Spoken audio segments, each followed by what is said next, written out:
Hi, I'm Dave. Welcome to this presentation on Supertrain's manufacturing simulation. The simulation underpins our 8-step supervisory excellence toolkit. The 3-day course is accredited. It's based on the unit standard supervised work unit to achieve work unit objectives. It's a level 4 and it has 12 credits. Learners are given detailed guides covering the following content. We don't, however, stand and lecture for 3 days. The content is covered through a very real and practical manufacturing simulation. What you're looking at is the production line that we have created. It begins with raw material and it ends with the sale of products. We divide the class into 2 teams and we give them each a production line. We give them visual management techniques. We give them each a production plan, and we produce over 3 days, which are divided into 10 shifts. Each shift gets a new supervisor, and the team who sells the most products, which conforms with quality requirements, wins the simulation at the end of 3 days.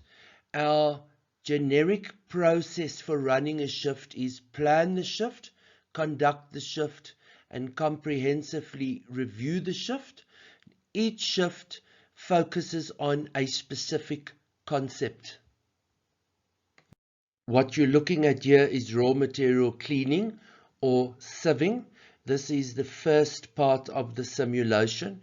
In this example, we're using beads. Within reason, we can change the type of raw material we are using. Our simulation is very adaptable.